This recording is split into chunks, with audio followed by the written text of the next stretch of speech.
আচ্ছা বলেন তো উজুর ফরজ কয়টা? কয়টা ফরজ? এখানে যত মানুষ আছে বেশিরভাগ মানুষ জানে না উজুর ফরজ কয়টা। বেশিরভাগ মানুষ জানে না। হাইয়েস্ট কিছু কয়েকজন মানুষ জানবে, অথচ উজু করছে কি উজুর ফরজ জানে না। ওই মানুষটা যদি উজুর ফরজ না জানে তাহলে উজুর গুরুত্ব বুঝবে বুঝবে না।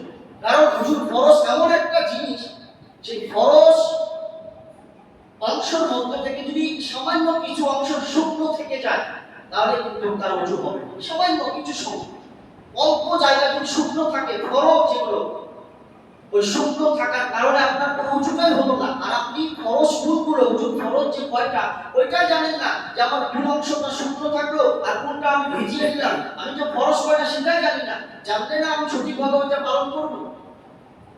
আমাদের মধ্যে অনেক মানুষই জানে না, বড় আফসোসের কথা। অথচ অন্যান্য জিনিস জানে,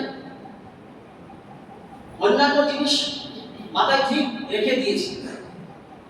আমরা এত কষ্ট করে যে নামাজ পড়ছি, আসল যে জিনিসগুলো আমরা সেগুলো জানি না, জানার চেষ্টাও করব। আল্লাহ পাক কোরআনুল কারীমে 5 নম্বর সূরা, সূরার নাম সূরা মাইদা, 6 নম্বর পারা, আয়াত নাম্বার 6, আল্লাহ পাক বলেন, ইয়া আইয়ুহাল্লাযীনা আমানু ইযা কুমতুম ইলাস সালাতি ফাগসিলু উজুহাকুম ওয়া আইদিয়াকুম ইলাল মারাফিqi ওয়ামসাহু বিরুউসিকুম ওয়া আরজুলাকুম ইলাল কা'বাইন। আল্লাহ বলেন যে হে ঈমানদারেরা, হে মুমিন ব্যক্তিরা, তোমরা যখন নামাজে দাঁড়াতে যাবে বা নামাজ আরম্ভ করতে যাবে, ইচ্ছা করবে, নামাজে দণ্ডায়মান হবে, নামাজ পড়ার নিয়ত করবে, তার আগে তোমরা কি করো? ফাগসিলু উজুহাকুম, তোমরা তোমাদের মুখমণ্ডলটাকে সুন্দরভাবে ধুয়ে নাও। এবার আমাদের মধ্যে অনেকেই জানি না মুখমণ্ডলটাকে কতটুকু জায়গাকে মুখমণ্ডল বলে, এটা আমরা অনেকেই জানি না। শিখে নেন মুখমণ্ডল কাকে বলে। মুখমণ্ডল হচ্ছে আপনার এই যে পেশাবি চুল রয়েছে, এই যে চুলগুলো রয়েছে, কপালের চুল, এই চুল থেকে নিয়ে আপনার এই টুকরি পর্যন্ত, এই কানের লতি থেকে নিয়ে এই কানের লতি পর্যন্ত, এই পুরো জায়গাটাকে বলা হয় মুখমণ্ডল। এই পুরো জায়গাটাকে মুখমণ্ডল বলা হয়। এবার এই জায়গার মধ্য থেকে কোনো একটা সামান্য, এগুলো ধুয়েছি, এই জায়গার মধ্যে একটু শুকনো থাকলো, আপনার ফরজ আদায় করো না, আপনার উজু বাতিল, আপনার উজু হবে না। কিন্তু অনেক মানুষকে দেখা যায় শুকনো থাকে, যদি কেউ ধরিয়েও দেয় গুরুত্ব মনে করে, ও হয়ে চলে যাবে, কিছু হবে না, ধুয়েছি তো, উজু হয়ে কিছু মনে করে না। অথচ এই উজুটা যদি আমার ঠিক না হয়, আমার নামাজ বাতিল হয়ে যাবে, আমার কোরআন তিলাওয়াত বাতিল হয়ে যাবে। আমি যদি স্পর্শ করে কোরআন তিলাওয়াত করি, আমার গুনাহ হয়ে যাবে। উজুটা কোন সময় আমার দরকার? যখন কোনো মানুষ নামাজ পড়ার ইচ্ছা করবে, সর্বপ্রথম তাকে উজু করতে হবে, উজু ফরজ। যদি কোনো মানুষ কোরআন শরীফকে স্পর্শ করে তিলাওয়াত করতে চায়, উজু করতে হবে, উজু ফরজ। যদি কোনো মানুষ হজ করতে গিয়েছে, কাবা ঘর তাওয়াফ করতে চায়, উজু করতে হবে, উজু ফরজ। এই তিন জায়গার মধ্যে উজু করা ফরজ, আপনাকে করতেই হবে। বিনা উজুতে আপনার এই তিন কাজ সম্পূর্ণ হবে না, গুনাহ হবে না। তাহলে বুঝে নিলাম মুখমণ্ডল কাকে বলে। এই জায়গার মধ্যে থেকে সামান্য কোনো একটা জায়গা যদি আপনার শুকনো থাকে, আপনার উজু হবে না। এরপরে দ্বিতীয় নাম্বার ফরজ হচ্ছে ওয়াইদিয়াকুম ইলাল মারাফিক। দ্বিতীয় নাম্বার হচ্ছে এই হাত আছে, হাতের এই কনি আছে, এই কনি সমেত ধুয়ে নাও, সুন্দর করে ধুয়ে নাও। আমরা অনেকে কি করি, ট্যাপ চালিয়ে দিয়েছি, উজু করার সময় বাস সব ধোয়া হয়ে গেল, হাত ধোয়া কি করে, এরকম পানি দিলাম, এরকম করে দিলাম, বাস ডকরালাম না, কিছু করলাম না, অনেক কসমের জায়গার মধ্যে শুকনো থেকে গেল। ভালো করে গলে ধরে ধুতে হবে, এটাও বলেছে মুস্তাহাব। ভালো করে রগে রগে আপনাকে ধুতে হবে। যদি কোনো একটা সামান্য জায়গা, যদি এগুলো ধুয়েছি, কিন্তু এখানে জায়গাটা শুকনো আছে, আপনার উজু করুন, ফরজ আপনি আদায় করলেন, আপনার উজু হলো না। এই জন্য উজু করার সময় পানি যখন দিয়ে হাত ধোবো, তখন ভালো করে রগে রগে আমরা ধুবো। এগুলো আপনার দ্বিতীয় ফরজ। তৃতীয় ফরজ ওয়ামসাহু বিরুউসিকুম, মাথা মোছা করতে হবে। মাথা মোছা অনেক মানুষ জানে না, মাথা মোছা কিভাবে করতে হবে। মাথা মোছা করাটা ফরজ। 4 ভাগের 1 ভাগ যে আপনি মাথা মোছা করবেন, এটা অনেক মানুষই জানে না।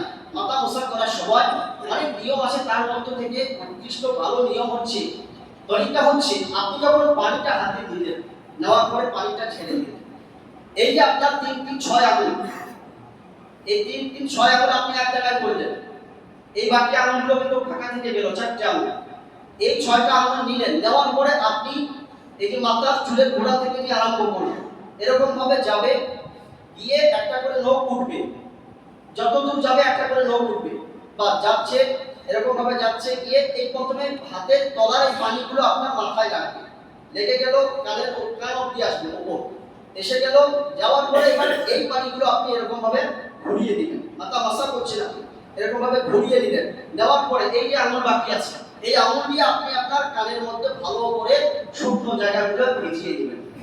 এটা ফরজ, মাথা মাসা করা, ভালো করে ভিজিয়ে দিবেন। দেওয়ার পরে এই 2 আঙুল বাকি আছে, এই 2 আঙুল দিয়ে আপনার কানের পিঠ সুন্দর করে ভিজিয়ে দিবেন। নেওয়ার পরে এই 2 জায়গা বাকি আছে, এই 2 জায়গাতে আস্তে করে হালকা করে এরকম গার্দান মুছাবেন। এই হলো আপনার তৃতীয় ফরজ। চতুর্থ ফরজ ওয়াইতিয়াকুম ইলাল কাবাইন।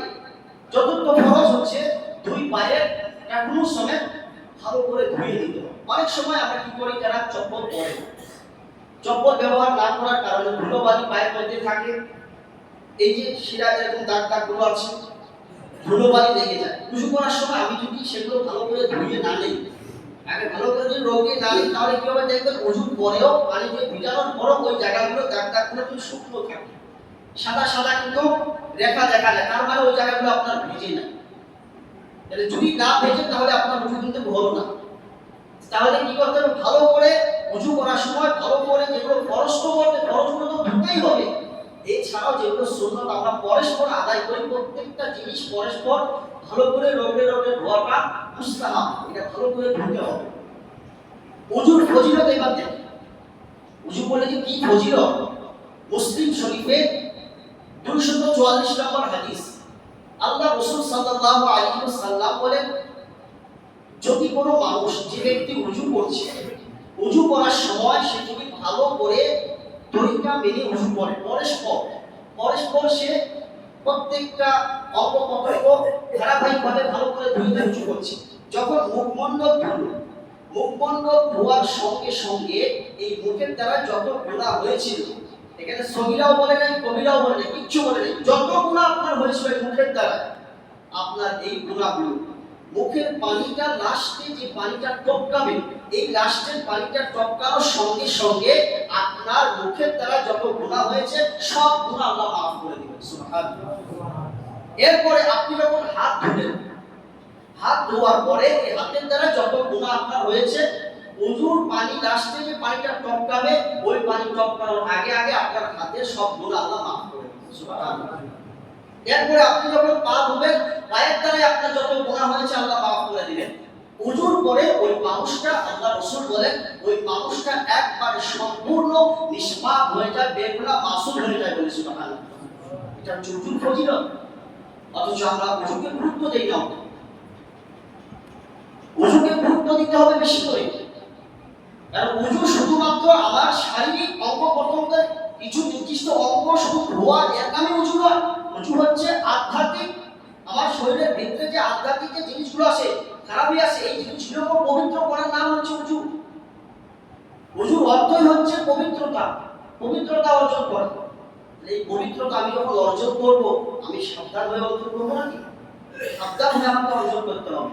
এই জন্য ভাই মহতরম দোস্ত, আল্লাহ রাসূল সাল্লাল্লাহু আলাইহি ওয়াসাল্লাম আরো একটি হাদিস বলেছেন, বুখারী শরীফের 159 নম্বর হাদিস, আল্লাহ রাসূল সাল্লাল্লাহু আলাইহি ওয়াসাল্লাম বলেন, যে ব্যক্তি ওযু করলো, করার পরে সে যদি আল্লাহকে খুশি করার জন্য মনোযোগ সহকারে 2 রাকাত, মাত্র 2 রাকাত তাহিয়াতুল ওযুর নামাজ আদায় করে, আল্লাহ রাসূল বলেন ওই মানুষটা, আল্লাহ পাক তাকে তার পিছনের সব গুনাহ আল্লাহ মাফ করে দেবেন, সুবহানাল্লাহ।